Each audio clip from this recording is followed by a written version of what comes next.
ಶಿವಾಜಿನಗರದ boring ಆಸ್ಪತ್ರೆ ಬಳಿ ಗೋಡೆ ಕುಸಿದು ಈಗಾಗಲೇ 7 ಜನ ಮೃತಪಟ್ಟಿರುವಂಥದ್ದು.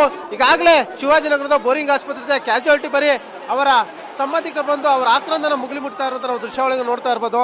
ಬೆಂಗಳೂರಿನಲ್ಲಿ ಮೊದಲ ಮಳೆಗೆ ಇಂತಹ ಅತಿ ದೊಡ್ಡ ಅನಾಹುತ ಆಗಿರುವಂಥದ್ದು.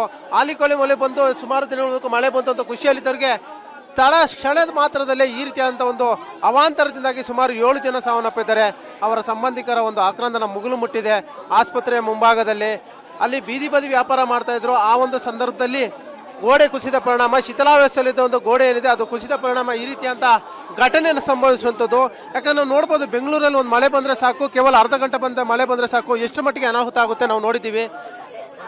ಸರ್, ನೀವು ಅಲ್ಲಿ ಪ್ರತ್ಯಕ್ಷ ನೋಡಿ ಏನಾಯ್ತು ಸರ್? ಇಲ್ಲ ಸರ್, ನೋಡಿಲ್ಲ ಸರ್, 5 ನಿಮಿಷ ನೋಡಿಲ್ಲ. ಒಂದು ರೀತಿಯಲ್ಲಿ ನಿಜಕ್ಕೂ ಕೂಡ ಅವರೆಲ್ಲರೂ ಕೂಡ ನೋವಿನಲ್ಲಿದ್ದಾರೆ, ಸಂಕಟದಲ್ಲಿದ್ದಾರೆ. ಅಲ್ಲ, ಗೊತ್ತಾಯ್ತು, ಅದು ಹಳೆ ಅದು ಏನೋ ಅದೀಗಾಗಲೇ ಬೀಳೋ ಸ್ಟೇಜ್ ಅಲ್ಲಿ ಇದ್ದಿದ್ದ ಅದು ಬಿಲ್ಡಿಂಗ್. ಏನಾಯ್ತು ಸರ್? ಇಲ್ಲ, ಯಾರಿಗೂ ಗೊತ್ತಿಲ್ಲ, ನಾವು ಬಂದು ನೋಡ್ತಾ ಇರೋದು. ಅವ್ರ ಸಮಾಧಾನ ಆಗ್ಲಿ ಇರಿ, ಸ್ವಲ್ಪ ಎಲ್ಲ ಕವರ್ ಮಾಡಬೇಡಿ. ಅಲ್ಲ, ನಿಜಕ್ಕೂ ಕೂಡ ಇದು ದುಃಖದ ಸಂಗತಿ. ಎಲ್ಲರೂ ಕೂಡ ಕಣ್ಣೀರ ಧಾರೆ ಸುರಿಸ್ತಾ ಇದ್ದಾರೆ. ಯಾಕಂದ್ರೆ ಇಂತಹ ಒಂದು ಘಟನೆ ಆಗಬಾರ್ದು. ಪ್ರತಿ ಬಾರಿ ಬೆಂಗಳೂರಲ್ಲಿ ಮಳೆ ಬಂದ ಸಂದರ್ಭದಲ್ಲಿ ಇದೇ ರೀತಿಯಾದ ದುರ್ಘಟನೆಗಳಾಗ್ತವೆ. ಹಾಗಿದ್ರೂ ಕೂಡ BBMP ಇರ್ಬೋದು, GB ಇರ್ಬೋದು, ಏನು GB ಅಂತ ಹೆಸರು ಬದಲು ಮಾಡ್ಕೊಂಡಿದ್ದಾರೆ ಹೊರತು ಬೆಂಗಳೂರ ಚಿತ್ರಣ ಅಂತ ಬದಲಾಗ್ತಾ ಇಲ್ಲ. ಈ ರೀತಿಯಾದ ವ್ಯವಸ್ಥೆಯಿಂದಾಗಿ ಈ ರೀತಿಯಾದ ಅಮಾಯಕರ ಬಲಿ ಆಗ್ತಾ ಇದೆ. ಸಾಕಷ್ಟು ಮನೆಗಳಿಗೆ ನೀರು ನುಗ್ಗೋದು, ಗೋಡೆ ಕುಸಿದು ಇದು ಸರ್ವೇ ಸಾಮಾನ್ಯ ಆಗ್ತಾ ಇರುವಂಥದ್ದು. ಇತ್ತೀಚೆಗೆ ಎಲ್ಲೆಲ್ಲಿ ಶೀತಲಾವಸ್ಥೆ ಒಂದು ಕಟ್ಟಡಕ್ಕಿದೆ ಅದನ್ನು ನೆಲಸಮ ಮಾಡುವಂಥ ಕೆಲಸವನ್ನು ಮಾಡಬೇಕಾಗಿತ್ತು. ಆದರೆ ಇವತ್ತು ಅಮಾಯಕರ ಬಲಿ ಆಗಿದ್ದಾರೆ. ಆ ಒಂದು ಆಕ್ರಂದನ ಇಲ್ಲಿ ನೋಡ್ತಾ ಇರ್ಬೋದು, ಎಷ್ಟು ಮಟ್ಟಿಗೆ ಮುಗಿಲು ಮುಟ್ಟಿದೆ ಅಂತೆ. ಯಾರು ಕೂಡ ಅವ್ರನ್ನ ಮಾತಾಡ್ಸೋಕ್ಕಾಗ್ತಿಲ್ಲ.